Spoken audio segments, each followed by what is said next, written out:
just after returning home from a walk around the block with her dog, Marshmallow, an 8-year-old Wilmette girl expected a visit from a playmate. Instead, police officers arrived at the family's door. An anonymous caller had contacted police after seeing the girl walking the dog alone, said her mother, Corey Wyden. While police never pursued charges, the seemingly common activity launched an Illinois Department of Children and Family Services investigation to see if Wyden was neglecting her children, she said. For something like this to happen to me, there's something really wrong, said Wyden, 48, who agreed to let her 8-year-old daughter and 17-year-old son get the Maltese puppy last year as long as everyone took turns walking her. Wyden, who asked that her daughter's name not be used, said the girls walk around the block, most of which Wyden says she can see out her windows, is the only time her homeschooled daughter is unsupervised. The funny thing is, I'm a joke with my friends because my kids are around me all the time. Wyden's story is not unique.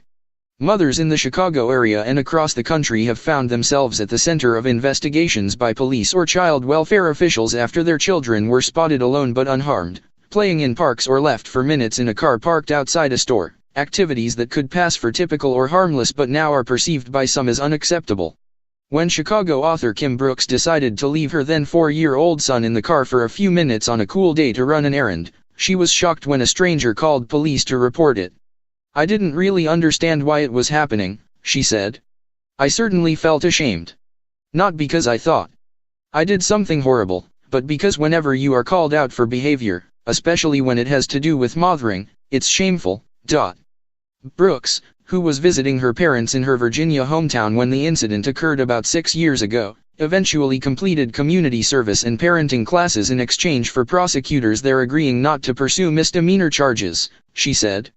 The 40-year-old Edgewater mother wrote about her experience in a new book, Small Animals, Parenting in the Age of Fear. She said she has heard from other mothers who have had similar experiences, all reported by someone who thought their children were in danger when they weren't actually at risk. Even if mothers are eventually cleared by police or child welfare officials, which Wyden says happened in her case, the families are unnecessarily put through invasive and stressful investigations that are a waste of time and resources, experts say, adding that the problem stems from vague laws that often ensnare well-meaning parents who are trying to give their children freedom or responsibility.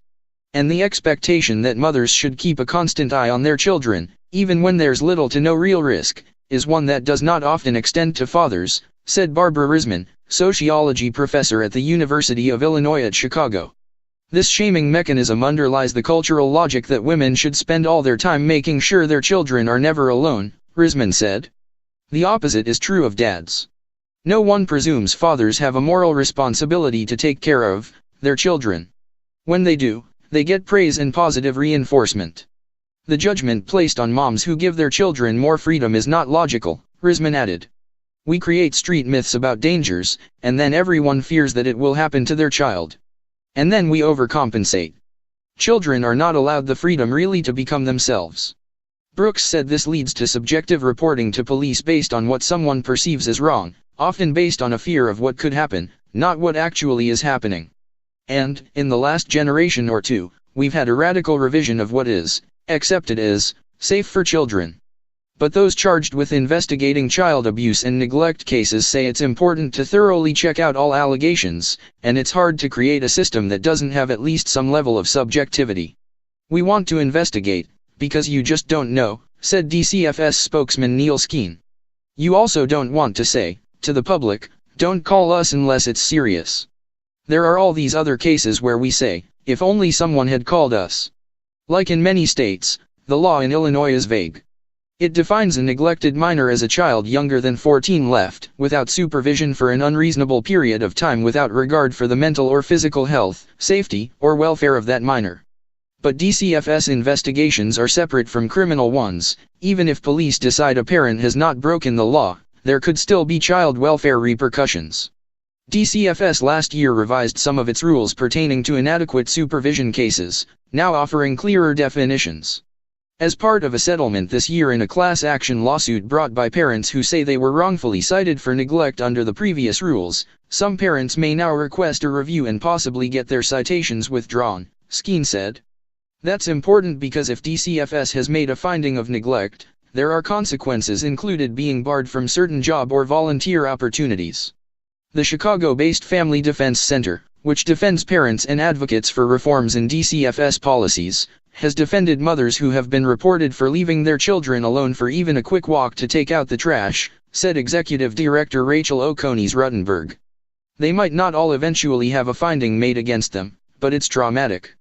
The revised rules have made things a little more fair now, said Sarah Gilloon, the center's director of legal services, but nobody can stop someone from calling police or DCFS. That's what happened to Natasha Felix, a Chicago single mother. A passerby's call to a DCFS hotline sparked a 2-year battle that eventually ended with the Illinois Appellate Court throwing out a child neglect citation. The caller in 2013 saw Felix's 3 children, ages 5 to 11, and their 9-year-old cousin playing in a park, unaware that Felix had been checking on them from the window of her Ukrainian Village apartment every 10 minutes. Similarly, in December 2007, Tinley Park mother Ellen Treefly Coyne was arrested after she briefly left her sleeping toddler in a parked car outside a Crestwood store so Coyne and her other children could drop change into a Salvation Army kettle. The charges were dropped a few months later. After similar stories of responsible parents charged with neglect for letting their children go to playgrounds alone, Utah legislators last May voted to protect certain parenting freedoms by revising that state's child neglect law.